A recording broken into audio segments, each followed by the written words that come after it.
Ang paningin ni Victor ay nakatuon sa pangalawang islang iyon. May malakas na puwersang nagtutulak sa kanya na pumaroon sa kabilang isla. Kinagabihan ay kinausap niya ang kanyang lolo Ben na kung maaari ay alagaan muna nito ang batang kanyang iniligtas. At dahil sa wala namang kasama sa bahay si Lolo Ben at sabik din siya sa bata, ay pumayag ito. Natutuwa ang matanda dahil meron na siyang makakasama. Sinabi rin ni Lolo Ben na aalagaan niya ng mabuti ang bata at ituturing niya itong bilang isang apo. May kalaliman na ang gabi ay abala pa rin si Victor sa paghahanda ng kanyang mga dadalhin sa paglalayag.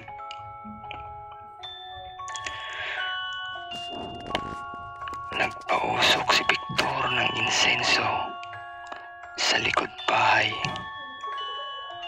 at nag-alay ng puting manok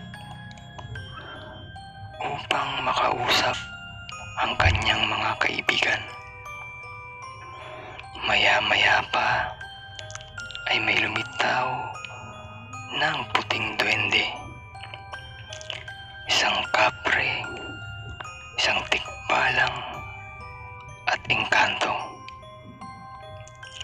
Sinabi ni Victor na siya ay nagpapasalamat sa mga nagawa ng mga kaloob nito sa kanya. Sinabi din ni Victor sa berdeng kapre na naubos na ang kanyang abo ng tabako na galing sa kanila. Sumagot naman ang berdeng kapre, "Ganun ba, kaibigan? Huwag kang mag-alala sapagkat mayroon akong dala. Ang bilin ng aming hari ay gawin ko ng 2 supot ang ibibigay sa'yo. At mahigpit na bilin din nito sa akin na samahan ka nang ako'y maging gabay mo. Saan ka man pumaroon, ako ay iyong makakasama." Tuwang-tuwa si Victor sa kanyang narinig sa tinura ng kanyang kaibigang berdeng kapre. "Talaga ba? Salamat at may makakasama na ako sa paglalakbay ko." Ang puting duwende, engkanto at tikbalang ay pawang mga nagsabi rin na sila man ay nakatanggap ng kautusan sa kanilang bawat kaharian na si Victor ay samahan.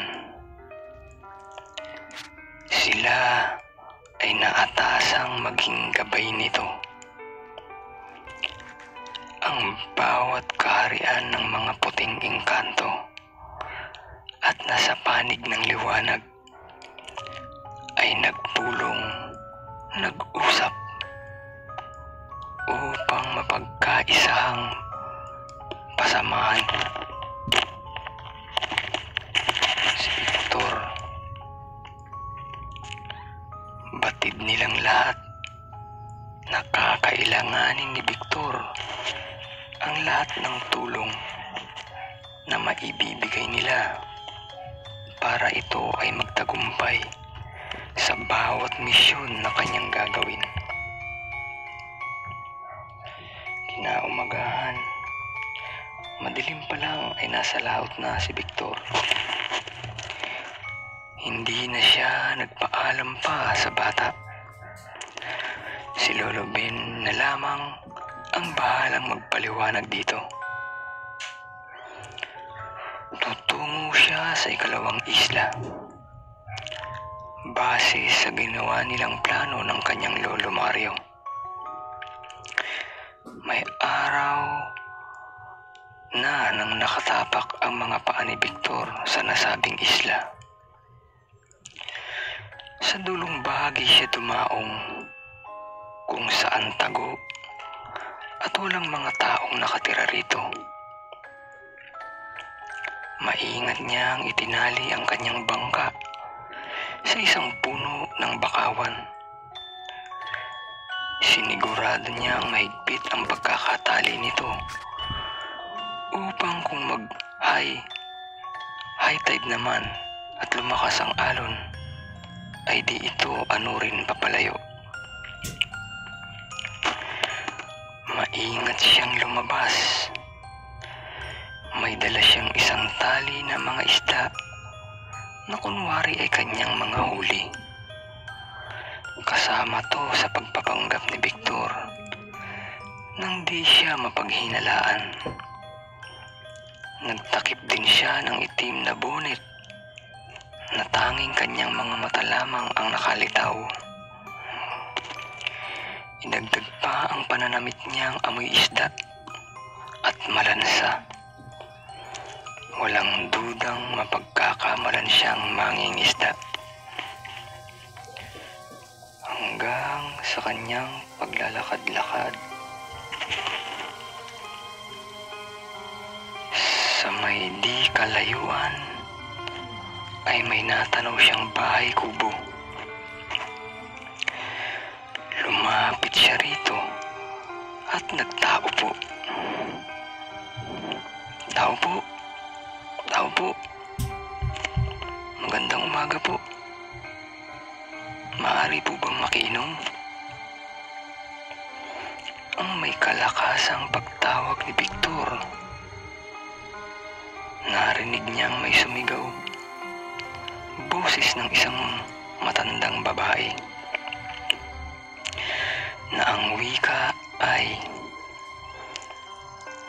"Apo, may tao sa labas. Pakigtignan kung ano ang sadya at kailangan nito." Palingon-lingon pa si Victor sa paligid nang mayroong magsalita buhat sa bintana. Nang sa kanyang pagpihit ng ulo upang masdan ito ni Victor, ay parang tumigil ang kanyang mundo. Tila ba bumagal ang takbo ng oras ng mga sandaling iyon. Natulala siya at di nakapagsalita. Alam niyo yung salitang nabato-balani? Ganon ang nangyari sa ating bidang binatang si Victor. Tulala pa rin siya nang muling magsalita ang nakadungaw sa bintana. "Hoy mama, ano ba ang sadya mo at kailangan mo?" Pinatatanong ng lola ko. Isang magandang dalaga ang nasilayan ng ating bida. Nagtataglay ito ng maamong muka, katamtamang tangos ng ilong, mapupulang mga labi. Ganon din ang pisngi nito na mamula-mula. Napakaganda rin ang buhok nito na lampas balikat. Nakakala mo bagong riband. Pero nung time na ito, gugu lamang ang gamit nila. Noon, ang gugu ay langis na galing sa nyug. Nang matauhan sa ilang segundong pagkakatulala, ay nakaramdam ng pagkapahiya si Victor. Naisip niya na ito ang unang pagkakataon na makaranas siya ng ganun. Ang matulala dahil lamang sa isang dalaga. Isang magandang dalaga. Nagkandabulol si Victor sa kanyang mga salita. Hindi niya maitama ng maayos ang kanyang mga pangungusap. Ako, inom tubig, uhaw. Para siyang si Barok na galing bundok na nagsasalita. Natawa naman sa kanya ang dalaga at sinabing, sandali lamang at kukuha siya ng tubig. Sa pagngiti ng dalaga, dahil sa pagkabulol ni Victor, ay lumabas ang mga biloy nito sa magkabilang pisngi na lalong nagpaangat sa taglay nitong ganda. Nang makaalis na ang dalaga, ay sinampal ni Victor ang sarili at nagtanong ng, totoo ba ito? Hindi kaya ako pinaglalaroan ng mga engkanto. Sabay alis ng kanyang takip sa mukha. Sa di kalayuan naman, ay tawa ng tawa ang mga gabay ni Victor. Tawa ng tawa ang mga gabay ni Victor dahil sa kanilang mga nakitang ikinilos ni Victor. Lalo na ang puting duwende na nagwika pa na ang tapang sa mga aswang nitong si Victor. Pero sa isang magandang dalaga ay torpe. Umuurong ang dila. Hawak nito ang tiyan sa sobrang kakatawa. Ilang sandali pa ay lumabas na rin ang dalaga. May hawak na isang basong tubig. Si Victor naman ay di malaman ang gagawin. Natataranta nitong inabot ang tubig at mabilis itong tinungga sa harapan ng dalaga. Nakatawa pa rin siyang pinanonood ng dalaga. Pero parang may pilit itong inaalala sa nasilayan niyang mukha ni Victor. Nang makatapos uminom, ay nagpasalamat siya sa dalaga. May matandang babae na naglalakad patungo sa kanila gamit ang tungkod, ay pilit nitong sinisikap na makalapit sa kanila ng dalaga. Inalalaya naman ito ng dalaga. Nagtanong ang matandang babae kay Victor kung saan siyang islang iyon. Taga saan ka, binata? Sumagot si Victor na isa po akong dayong mangingisda. Galing pa po ako sa kabilang isla. Saglit na nag-isip si Victor. Hindi niya na pwedeng sabihin kung saan isla mismo siya galing. Kaya ang ginawa niya ay nagsinungaling siya. Sa malayong lugar pa po ako nanggaling, Lola. Sumagot ang matanda sa kanya na huwag ka nang magsinungaling, binata. Alam ko kung ano ka at kung ano ang pakay mo sa pagpunta dito sa aming isla. Tulala, muling napatingin si Victor sa matandang babae. Papaanong ang isang matandang bulag na babae na di naman lumalabas ng bahay ay malalaman ang kanyang sadya o pakay. Pumasok ka sa aming bahay, binata. Ikaw ay malugod naming tinatanggap. sa aming munting tahanan. Papasukin mo rin ang mga kasama mo. Paanong nalalaman ng matanda na mayroon siyang mga kasama? Pinaupo siya nito sa upuang yari sa kawayan. Bago ka pa lamang dumating, ay alam ko na at ramdam ko na ikaw ay paparito sa aming isla. Bulag man ako sa iyong paningin, subalit malinaw ang aking mga matang pang-espiritual.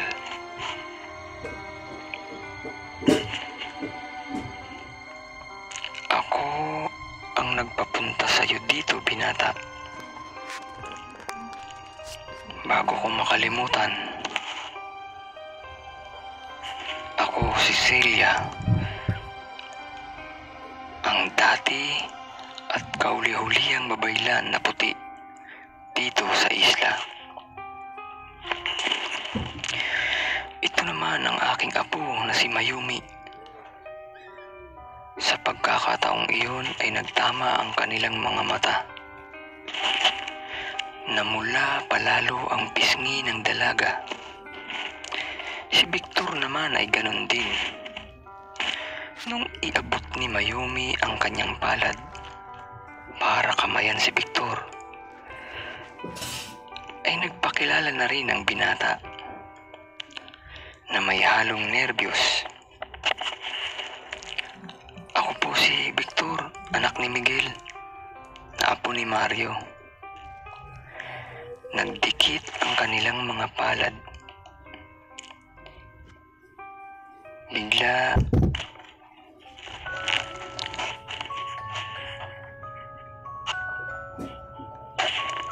nakaramdam si Victor na parang may mahinang kuryente ang dumaloy sa kanilang palad patungo sa kanilang mga puso.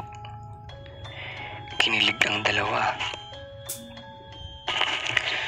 May mumunting kuryente ang nararamdaman ng dalawa nang maglapat ang kanilang mga palad. Nagkatitigan sila. May katagalan din. Kaya ang matanda ay umubo dahil dama nito na may something na itong dalawang to. Bigla nilang binawi ang kanilang mga kamay sa pagkakapahiya. Nagsalita ng muli si Lola Celia. Sinabi mo bang ama mo si Miguel, Victor? Opo, Lola. Anak niya po ako. Ang tugon naman ng binata sa matanda. Kilala ko ang ama mo, Victor. Hindi ko lang siya basta kilala. Kaibigan ko siya. Malimit, may mga panahong dito siya lumalagi sa aking tahanan ng ilang araw sa kanyang pagmimisyon. Ilang linggo at buwang mawawala at bigla na lamang na muling susulpot. Ganon ang buhay ng iyong ama. Bilang si Commander Bawang. At ngayon, ikaw na pala ang pumalit sa posisyon ng iyong nasirang ama. Noong naririto ang tatay mo, walang ibang bukang bibig ang ama mo kundi ikaw. Malimit ay kinakausap niya si Mayumi at kinukwento ka nito. Kaya di pa man ka namin nakikita ng personal ay nabuo ka na sa aming isipan. Isang mabait, masunurin at mapagmahal na anak. Iyon ang paglalarawan sa iyo ng iyong ama. Binanggit din ng ama mo na halos ay magkahawig kayo. Totoo ba, Mayumi? Nahihiyang sumagot naman ang dalaga ng, Opo, Lola. Nagpatuloy sa pagsasalita si Lola Celia. Noong panahong buhay pa ang ama mo, ay hindi pa ako bulag. Alam ko na may taglay na kakisigan ang ama mo, matipunong katawan at maamong mukha, at nangungusap na pares ng mata. Namada daw niya yun sa kanyang nasirang ina. Ano apo? Tingin ko ay bagay kayo ng anak ni Miguel. Sa narinig ay mas lalo itong pinamulahan ng muka. Di yata tinutokso siya ng kanyang lola kay Victor. Batid ko ang sadya mo dito, Victor, bilang bagong mamamaslang at tagapagtanggol ng mga tao. Alam ko na ibig mong patayin ang pinunong aswang ng islang ito. Pauunahan na kita, Victor. Ang may hawak sa buong islang ito ay ang mayamang angkan ng mga Mondragon, si Don Vicente Mercado Mondragon, ang matanda na siyang puno ng mga aswang, ang asawa nitong si Doña Estrella Mondragon, at ang kaisa-isa nitong uniko iyo na si Simeon Mondragon, ang tagapagmana. Sila ang may kakagawa ng aking pagkabulag. Noong panahong pinaghahanap ng mga aswang ang iyong ama, ay nalaman nilang kinukup ko ito. Kaya pumunta sila sa bahay ko at hinanap ang iyong ama. Hindi nila ito nakita. Subalit may nakuha silang damit na naiwan ng iyong ama, at iyon ang naging dahilan ng pagkabulag ko. Imbis na patayin ako, ay dinukot ng Don Vicente ang aking dalawang mata. Sa ikalawa ay pupunta rito ang anak ni Don Vicente. Malimit itong umakyat ng ligaw sa aking apo. Sa mga panahong iyon, Victor, ibig ko na huwag kang magpapakita, sapagkat pag nangyaring nakita kanila, ay siguradong papatayin kanila kasama kami ng apo ko. Sumagot naman si Victor na, gagawin ko po, Lola Celia. Doon muna ako sa pinagkukublihan ko ng aking bangka. At kung wala na siya na yung Simeon Mondragon na yun, ay saka na ako babalik dito. Nang gabi ding iyon ay sabay-sabay na silang naghapunan. Maagang nagsara ng bahay at tumungo na sa kanyang silid. Dalawa ang silid sa kubo. Ang maglola ay magkasama sa isang kwarto at si Victor naman sa kabila. Nang mga oras na yon ay di pa dalawin ng antok si Victor. Ganon din ang dalagang si Mayumi. Tila ba pareho nilang iniisip ang isa't isa. Di nila maaalis sa isip ang anyo ng bawat isa. Ang mahinang kuryenteng dumaloy sa katawan nila nang magdikit ang mga palad nila. Sa labas naman ng mga sandaling iyon ay napakadilim na. May mga pag-angil at kaluskos na maririnig. Subalit, wala namang nakakalapit sa bahay nila, sapagkat may mga dasal, orasyon at pantaboy na inilagay si Lola Celia sa buong kapaligiran ng kanilang bahay. Ang mga gabay naman ni Victor ay naroon lamang sa labas ng bahay ng matanda at nagmamatiyag. Nakikita nila ang mga aswang na gumagala ng oras ding iyon. Kinaumagahan, nagising si Victor nang makakatok sa kanyang kwarto. Tinatawag siya ni Mayumi at iniimbitang mag-agahan na. Dali-dali naman siyang sumagot, sabay harap sa maliit na salamin at nagpapugi. Sabay sagot na, "Salamat, sige. Susunod na ako. Tutupin ko lamang ang aking kumot." Paglabas ni Victor ay may mainit na kapeng barako ang nakatimpla para sa kanya. May nilagang kamote na rin, mais at saging na nakahain. Habang nag-aagahan ay winikan ni Lola Celia kay Victor na mainam na doon na lamang sa Tagong Yungib siya manatili. Ang kanyang ama ay doon din nagtago nung panahong pinaghahanap ito ng mga aswang.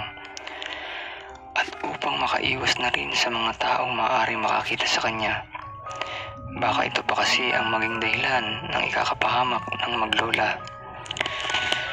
Sumang-ayon naman si Victor sa sinabi ng matanda. Nagtungo na siya agad sa sinasabing Tagong Yungib na iyon. Sa tulong ni Mayumi ay madali niya itong narating. Makatapos siyang maihatid ay nagpaalam na sa kanya ang dalaga. Sumapit ang araw ng pag-akyat ng ligaw ng anak ni Don ng Don kay Mayumi. Sa labas ng bakuran nila ay nagpatayo ito ng maliit na pahingahan upang doon sila makapag-usap ng dalaga. Hindi kasi siya pwede sa loob ng bahay ng dalaga. May dala itong mga bulaklak at chocolate, kasama ang 5 naglalakihang mga tagapagbantay o bodyguard na may mga dalang mga rifle. Walang kamalay-malay ang mga ito na nagmamasid lamang sa di kalayuan si Victor. Pinag-aaralan ng kanilang mga galaw. Natatawa si Victor dahil kung umakyat pala ng ligaw, ang Simeon Mondragon na ito ay sa kapananghaliang tapat. Ilang sandali pa ay nagpaalam na ito sa dalaga at lumisan na, kasama ang kanyang mga bantay at mga alalay. Nang makaalis na ay patagong pumuslit si Victor sa likod bahay. Doon siya dumaan para walang makakita sa kanya. Naabutan niya sa loob ng bahay ang maglola na seryosong nag-uusap. Nakita siya ng dalaga at sinabi sa kanyang lola na naroon na si Victor sa kanilang bahay. Nagsalita si Lola Celia kay Victor.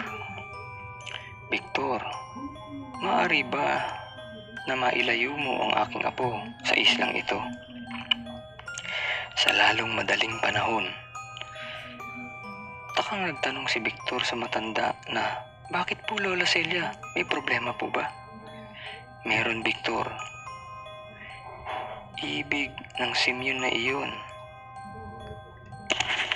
Ibig ng Simeon na iyon na sa kanyang muling pagbabalik ay dapat sagutin na siya ng aking apo at maitakda na sa lalong madali ang kanilang pag-iisang dibdib. At kung hindi ito gagawin ng aking apo, ay nagbanta ito na may mangyayaring masama sa aming dalawa. Sa mga narinig ni Victor ay may nagsusumigaw at nagpoprotesta sa kanyang kalooban. Di siya makapapayag sa gustong mangyari ng Simeon na iyon. Buo sa loob niya na itakas ang dalaga sa lalaking iyon. Ngayon din, bago lumatag ang dilim, ay itatakas niya ang dalaga. Di siya makapapayag na mapunta ito sa lalaking iyon. Sa likod ng isip ni Victor, dahil siguro ay may nararamdaman na siya sa dalaga. Pagmamahal.